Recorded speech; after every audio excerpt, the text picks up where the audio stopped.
¿Por qué decidir hablar del criptoarte y blockchain siendo dos temas totalmente diferentes? ¿Cómo los fusiona juntos? Bueno, en realidad es una consecuencia histórica. Ah, Debo explicar que como escultor con 50 años de experiencia de un mundo tradicional, siempre me he interesado por entender el comportamiento y el análisis del mercado y por qué el arte, que es algo tan espiritual y tan importante para el desarrollo del ser humano, en tanto a sus valores, la filosofía y sus contenidos, se convierte en una mercancía. Entonces tiene un valor de uso y de cambio. Y como mercancía, pues tiene ciertas características y esto formó los mercados del arte. El criptoarte es un fenómeno de las criptomonedas, es un mercado alternativo que evidentemente también está negociando con arte. Entonces, el haber analizado históricamente todos estos años el mercado tradicional, pues era obligado ahora a hablar de las criptomonedas y en particular de cómo se va a comercializar el arte en el mundo digital, en el mundo virtual, en el realismo, en la realidad virtual. Entonces es una consecuencia histórica de un análisis muy largo y que hoy la gente necesita entender de qué se trata el criptoarte. Y en particular, dentro del criptoarte y el blockchain, el NFT es el más indicado para poder entender cómo se va a generar o cómo ya se está generando este fenómeno. Preguntarle también, en la sinopsis toca un tema, una pregunta muy fundamental, que es, ¿puede el arte trascender los límites físicos? Estamos hablando de otras dimensiones físicas y lo que implica esto es que hay un cambio de soporte. Hoy el soporte ya no es la piedra o la tela o la pared o el instrumento musical como lo conocimos. Hoy el soporte es la cuántica. Hoy es un nuevo soporte porque está cambiando la percepción del ser humano, que es de lo que fundamentalmente nos allegamos conocimiento. Y esta nueva manera de la percepción sucede en el ser humano, no sucede en otra cosa, pero está cambiando el soporte del que veníamos acostumbrados a trabajar. ¿Cómo es de que en X número de años, digamos 5, 10, 20, 30 años, o incluso ya este fenómeno del criptoarte está creciendo a pesar de la desconfianza que hay en usuarios? Hemos conocido que pues, no muchos quieren invertir en criptomonedas.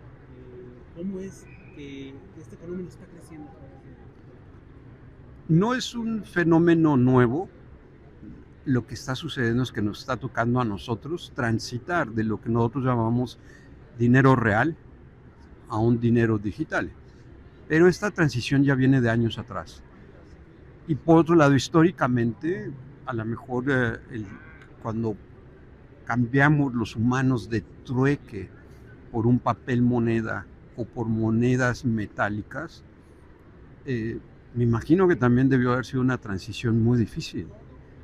Es decir, te voy a dar un papel en donde implique el valor de lo que estamos accionando tú y yo, y cuando llegues a otro lugar, ese papel lo vas a poder transformar por los objetos que tú me compraste aquí, que fueron los primeros papeles moneda. Pero, ¿y el trueque? ¿Cómo era el trueque? O sea, ¿cuánto vale un borrego contra un pedazo de metal de oro? Entonces, todo esto tiene que ver con procesos de escasez, tiene que ver con procesos de valor, de valores económicos dentro de la sociedad. A nosotros nos está tocando un tránsito muy particular, que es el cambio de mentalidad de un dinero que se sustenta hoy por la fe. Es decir, el dinero que nosotros conocemos como real ya no lo respalda ni el petróleo, ni el oro, desde muchas décadas. Pero nosotros tenemos confianza en que ese dinero funciona.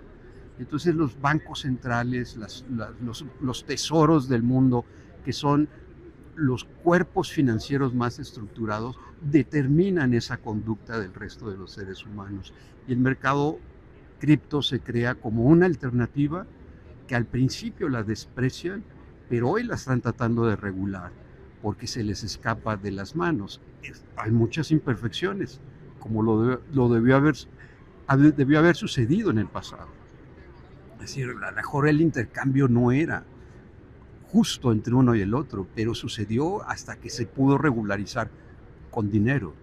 Tocando esta parte económica, ¿cómo afecta o afectará las divisas tanto del mercado que se están manejando o que se van a manejar en un futuro con referente al criptoarte?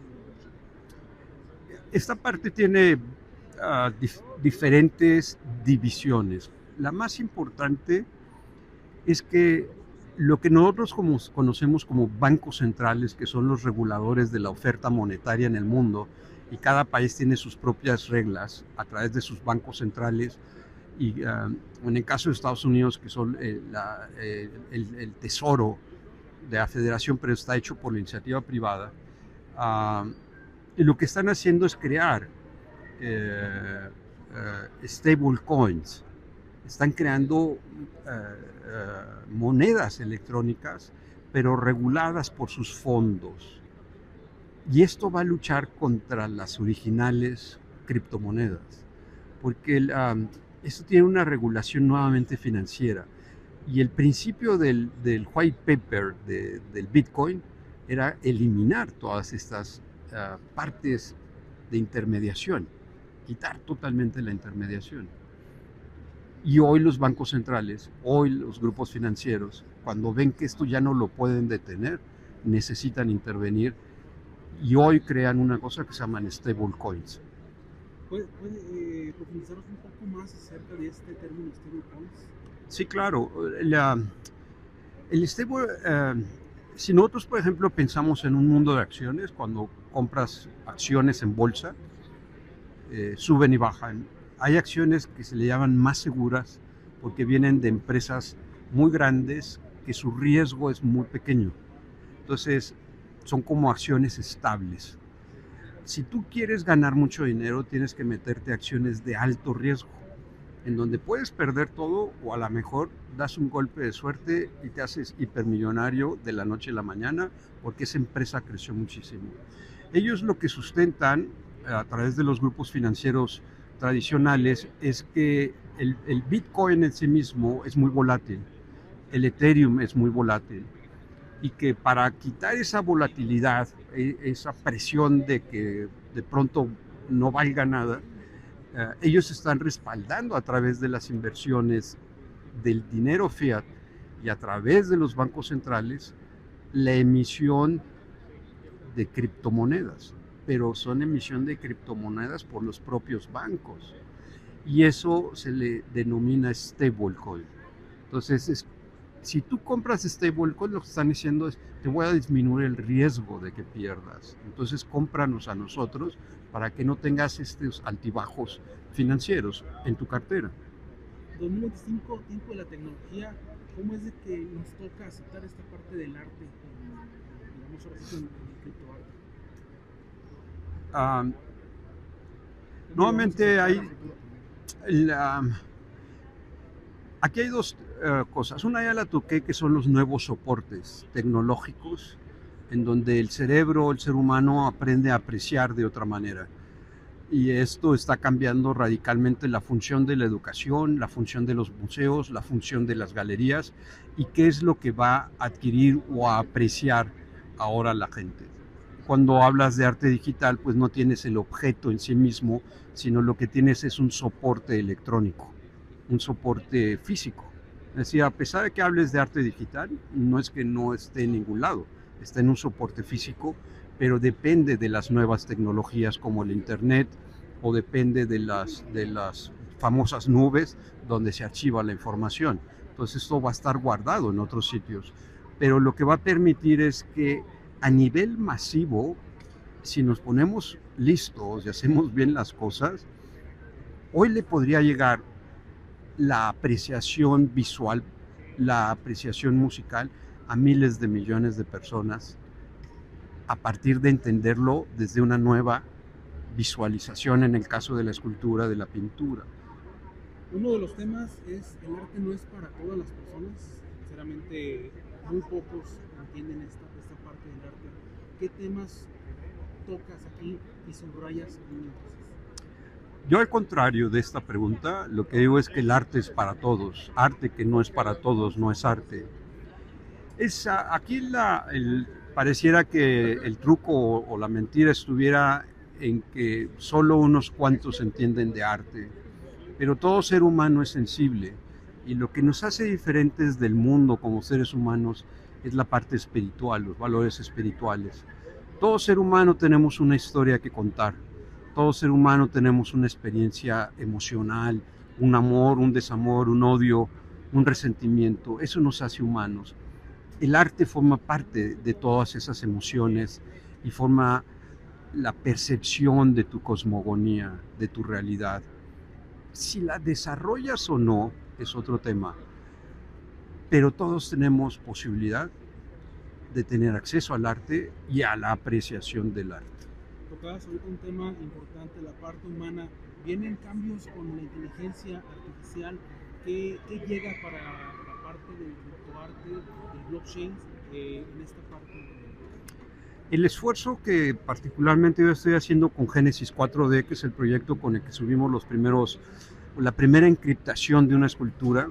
Encripté una escultura física, tridimensional, y la estoy mandando al mundo virtual para entender que el puente de ida y regreso, o sea, entre lo virtual y lo real, puede ir en ambos sentidos. Y es la primera criptoescultura hace 3 años de esta manera matemática, encriptada en el mundo, hecha por nosotros. En particular es un diseño mío. El tema es que yo estoy buscando cómo la mayor parte del público tenga los nuevos códigos de entendimiento, cómo se van a crear estos alfabetos para que todo el mundo tengamos entendimiento y podamos explotarlo, producirlo. Entonces, estos lenguajes son tanto para los artistas como para los coleccionistas, como para el mundo en general. Es decir, cuando el ser humano nace analfabeta, el ser humano, te comienzas a alfabetizar en ciertas áreas, pero un ser humano nace puro, no nace con el conocimiento tal cual nosotros lo tenemos. Te vas haciendo lector. Estamos en una feria de libro, pero no toda la humanidad lee. Comentabas ahorita que esta parte del libro lo recomiendas para todas las personas, incluso los conocedores o no conocedores. Justamente quisiste desde un principio enfocarte, abrirlo, expandirlo a todo el público, o centrarte nada más en el público que ya conoce el término, los términos más bien, porque no es un término, que ya conoce los términos y el lenguaje que se utiliza en el cripto. Lo escribí para todos, y el ánimo es ir conociendo toda esta parte conceptual y la parte significativa y significante de cada uno de los conceptos que utiliza esta parte del mercado. O sea, hay lo que nosotros llamamos jerga comúnmente. O sea, los médicos tienen una jerga de vocabulario, y a veces tú piensas que te estás muriendo por cómo hablan ellos en el mundo médico, y en el mundo de la física sucede igual. El mundo del arte también tiene una jerga, que son sus conceptos y son las valoraciones y es la apreciación, pero esta ha cambiado radicalmente con la aparición del mundo cripto. Aunque todos los conceptos son consecuencia del pasado, tienen aplicaciones tecnológicas directas, pero el ser humano nunca ha dejado de producir sin tecnología. Si aunque pensemos en el hombre de las cavernas, usó pigmentos que tuvo que estudiarlos para saber cómo funcionaban, y seguramente usó pinceles o especie de brochas para lograr la permanencia de esas obras en la parte rupestre. Eso es tecnología. Hoy la tecnología a la que nos estamos enfrentando es digital y está muy vinculada a una nueva manera del entendimiento que no se pudo comprobar hace un siglo y que nos llevó dentro de la física del absoluto, de la luz con Einstein, a desarrollar la otra parte de la física que trata de entender el micro y el macro universo, que es la cuántica. Nosotros hoy nos encontramos en el ciclo de la cuántica. Entonces, por eso los soportes nuevos de la percepción y de todo artista son los soportes cuánticos. pero no son diferentes al del rupestre, ni son distintos al del pintor. Simplemente es el entendimiento de estos lenguajes para entender cuáles son los métodos y las maneras de plasmar este nuevo conocimiento. ¿Por qué decides que la cuántica es un enfoque importante que lleva a esta parte de la cripto? Porque hoy la cuántica tiene una...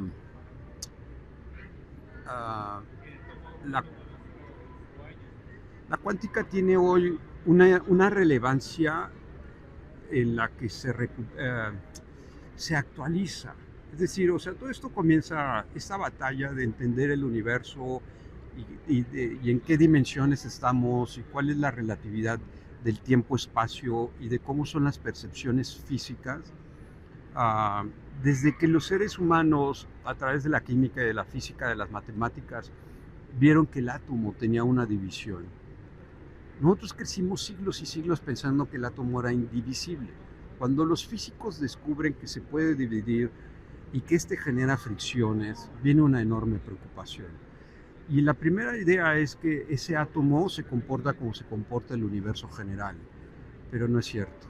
El átomo, sus electrones y sus maneras son distintas a ese comportamiento. Esto dio origen al mundo fractal y al mundo cuántico. Entonces, no se pudo desarrollar, se usaba, se aplicaba, pero no había manera de comprobarlo.